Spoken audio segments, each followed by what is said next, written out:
salvos. O segundo tópico são os 3 anjos evangelistas. A cada um deles tem a responsabilidade, uma maneira de entregar a mensagem divina, na qual é o evangelho eterno. Importante salientar que em nenhuma outra parte da Bíblia, nem mesmo no Antigo Testamento, se ouve os anjos pregando o evangelho. Eles tiveram a participação na entrega da lei. Atos 7:38, Hebreus 2, capítulo 2, verso 2, foram mensageiros de Deus para certas pessoas e para trazer mensagens importantíssimas para o mundo. Daniel, no capítulo 8, versículo 15 ao 17, Zacarias também foi uma das pessoas que recebeu a mensagem divina, se encontra lá em Lucas, capítulo 1, versículo 11 ao 19, até a mesma mãe de Jesus, quando recebeu a notícia do nascimento de Jesus, Lucas, capítulo 1, versículo 26 ao 27. Notamos assim que, mesmo Deus, tendo usado seus servos, apóstolos, pastores, profetas, evangelistas e doutores, ainda existirá e existe aqueles que rejeitam o evangelho da salvação. Então Deus, pela sua longanimidade, misericórdia e justiça, concede a essa parcela de incrédulos uma nova oportunidade de arrependimento, enviando seus mensageiros angelicais para pregar o evangelho da graça. Então, Jesus, ele sempre usou os anjos mensageiros para trazerem mensagens importantes para a humanidade. Só que, após o nascimento de Jesus, poucos relatos se vê sobre esses anjos virem sobre a terra trazerem mensagem para a humanidade, porque a última mensagem e a mensagem mais importante que aconteceu sobre a terra foi sobre o nascimento do Senhor Jesus Cristo. Então, Jesus veio sobre a terra e trouxe toda a palavra de Deus para nós e morreu na cruz para nos darmos o direito da salvação pela fé, pela graça no Senhor Jesus Cristo de Nazaré. Então, tudo que nós precisamos saber foi falado por intermédio do Senhor Jesus Cristo, pelos seus profetas e, por último, pelos seus apóstolos, pastores, missionários, evangelistas, que estão até hoje sobre a terra pregando o evangelho da salvação. O mais importante salientar é que, mesmo Jesus concedendo a oportunidade de ouvirem a palavra de Deus, muitos não crerão no evangelho de Cristo. Muitos não creem no evangelho de Cristo. Muitos retardam a graça de Deus sobre a sua vida. Jesus está dando a oportunidade. Jesus está usando seus profetas. Jesus está usando seus pastores. Jesus está usando seus evangelistas. Jesus está usando seus missionários para trazer a palavra da evangelização, a palavra da pregação do evangelho eterno do Senhor Jesus Cristo. E as pessoas, até o atual momento, muitos estão negligenciando a palavra de Deus. E Deus, ele trará nesses últimos tempos oportunidade para essas pessoas aceitarem serem salvas do juízo e da condenação eterna que sobrevirá sobre a terra. E por último, acontece essa cena dos 3 anjos pregando o evangelho.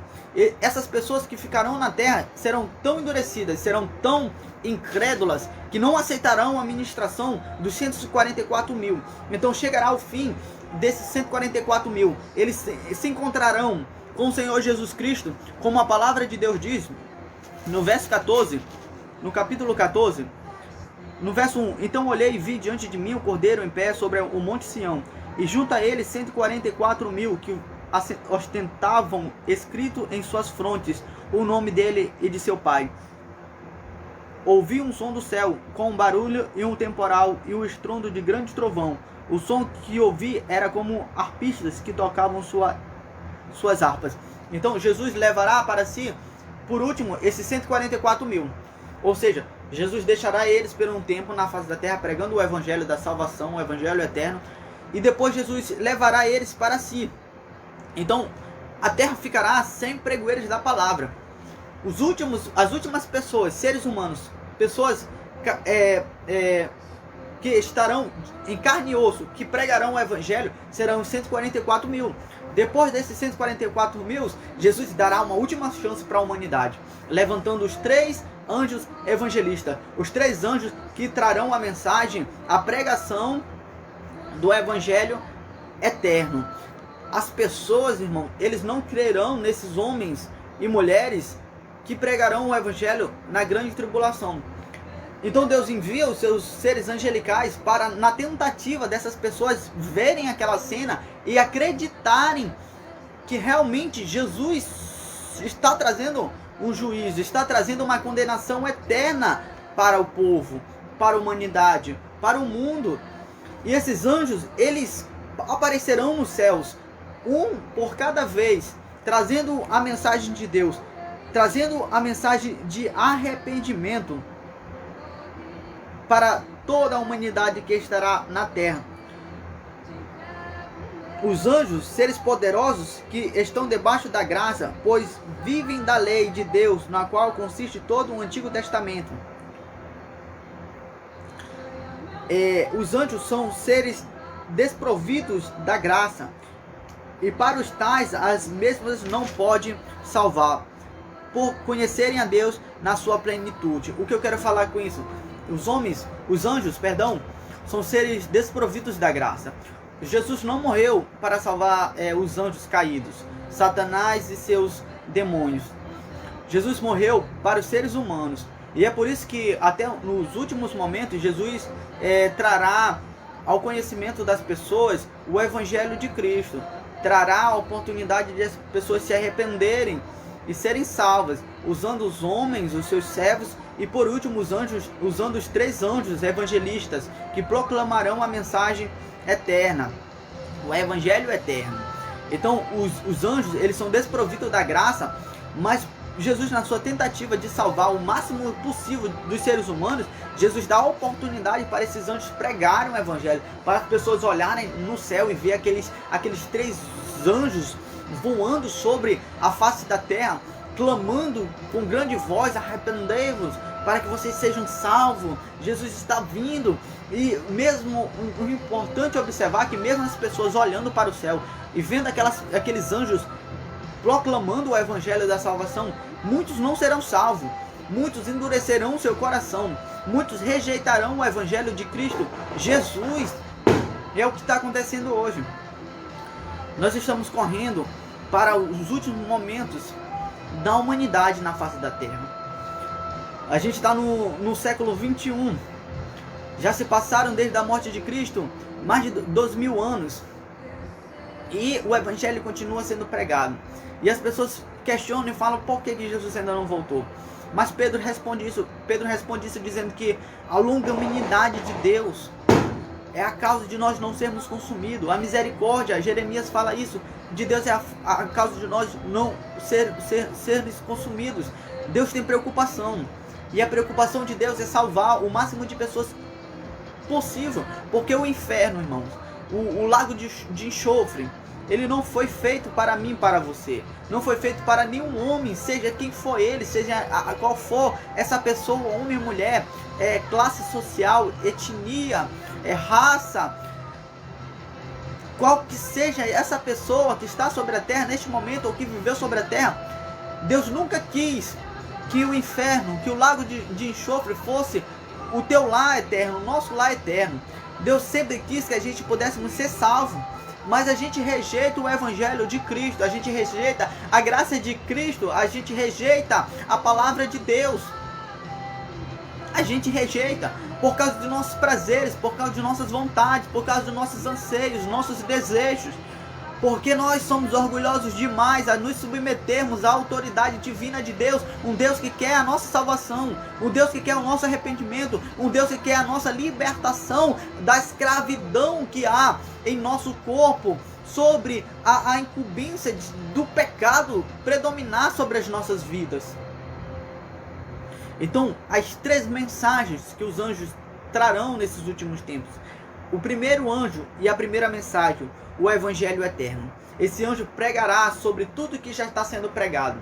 Esse anjo pregará sobre tudo que está sendo anunciado nos tempos atuais. O evangelho eterno é o evangelho de Jesus Cristo, o evangelho imutável, o evangelho que salva, que transforma, que liberta. E esse anjo pregoará essa mensagem, terá a incumbência de pregar o evangelho de Jesus Cristo, querendo que as pessoas sejam salvas. É importante salientar que os anjos, eles são seres desprovidos da misericórdia. Os anjos não têm misericórdia. Os anjos não têm misericórdia. Por que eles não têm misericórdia? Porque eles são seres que vivem debaixo da lei. Eles conhecem Deus na sua plenitude. Eles vivem com Deus. Eles veem Deus na sua plenitude, na sua glória, diariamente. É por isso que Satanás e seus anjos não serão salvos, porque eles conhecem Deus na sua plenitude. Então não tem como eles ter dentro de si arrependimento, porque eles já conhecem Deus por inteiro. E nós não. Nós temos uma limitação no conhecimento de Deus. E nós somos imperfeitos porque nós não conhecemos Deus na sua plenitude. Mas quando aquele que é perfeito se manifestar na sua perfeição, assim nós também que cremos nele seremos transformados na sua perfeição e seremos semelhantes a ele em corpo, em glória, em conhecimento, em tudo. É por isso que nosso corpo será transformado e nossa inclinação para o pecado, a nossa limitação não será mais causa de nós tropeçarmos, porque nós seremos como ele, como o Senhor Jesus Cristo, que é a primícia daqueles que morrerão e renascerão para ele mesmo. Então o primeiro anjo e a primeira mensagem é o evangelho de Cristo. O segundo anjo e a segunda mensagem é pronunciar a sentença. É o que nós também pronunciamos. Ou seja, não será nada de diferente do que hoje nós estamos pregando.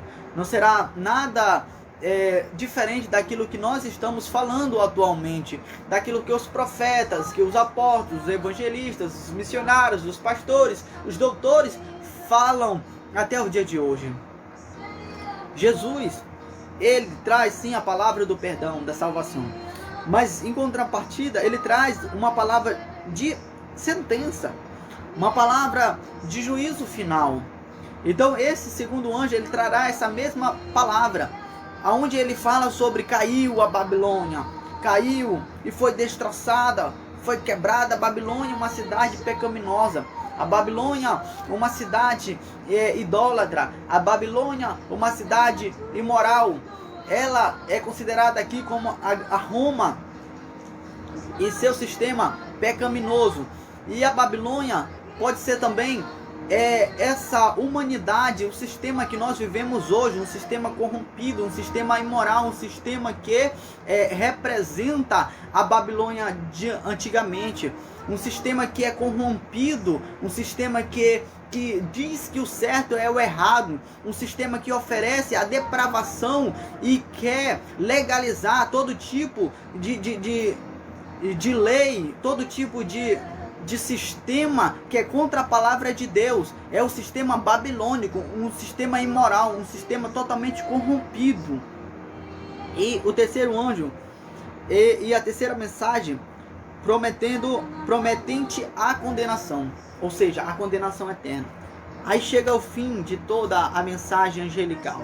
Assim chega o fim de todo o contexto, de toda a palavra que foi pronunciada até este momento.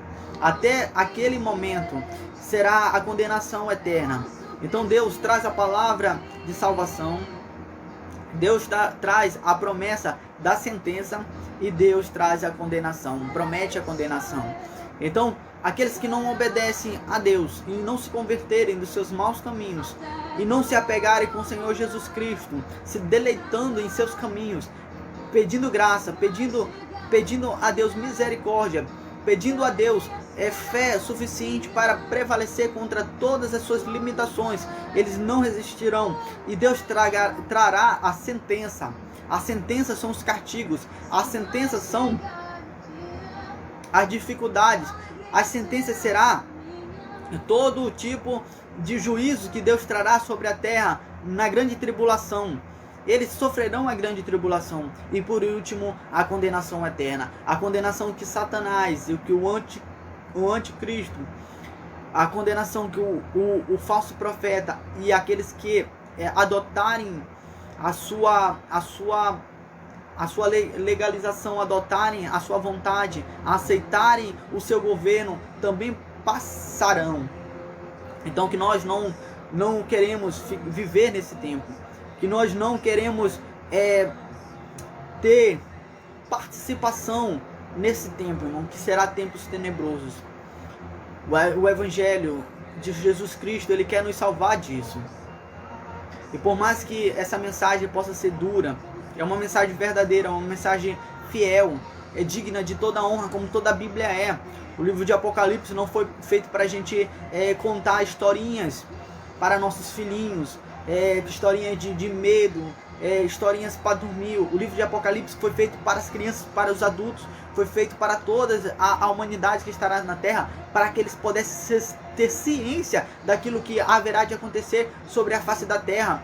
O governo pode ocultar, a nossa liderança pode ocultar todo tipo de situação ruim que pode estar vindo sobre a Terra, sobre o nosso país. Mas Deus, ele quer nos livrar disso, e por isso que ele traz o livro de Apocalipse. Ele traz essas questões para que a gente possa ter ciência e possa nos preparar para esses últimos tempos que sobrevirão sobre a face da terra. Eu quero orar contigo, eu quero orar pela nossa vida, eu quero orar pela nossa nação, eu quero orar para que Deus nos dê graça, para que a gente não possa ficar nesses últimos tempos, porque serão tempos difíceis, tempos que muitos desejarão a morte e não conseguirão. Muitos que vão querer ter subido com Cristo e não vão ter subido. Então que Deus nos conceda graça, que Deus nos conceda misericórdia, para que nós possamos ser um daqueles que irão subir no arrebatamento da igreja, e que seremos firmes e fiéis até a vinda do nosso Senhor. Vamos orar nessa tarde. Senhor Deus e eterno Pai, graças te dou, Senhor, por esta palavra, Pai, pelo conhecimento da tua palavra, Senhor. Meu Deus, que essas palavras que foram aqui ministradas nessa tarde possa inundar o nosso coração, Pai, trazer arrependimento. Pai, nos dê força, Pai, para resistirmos contra os pecados, Pai, as nossas limitações, Pai, que diariamente lutam contra o nosso espírito, Pai, contra a nossa alma, Pai, querendo que faça as suas vontades, Pai. Nos perdoa dos nossos pecados, das nossas falhas. Meu Deus, nos prepara para o grande acontecimento miraculoso, que é o arrebatamento da sua igreja, Senhor. Assim fica conosco, Pai. Abençoe cada um que esteve aqui, Pai, ouvindo a tua palavra, Pai. Abençoe grandemente a sua casa, grandemente a sua família. Conceda no seu coração a oportunidade de se arrepender, Senhor, e ser salvo. Em nome do Senhor Jesus. Amém. Eu agradeço por até aqui ter me acompanhado. Fique com Deus. Até a próxima, se Deus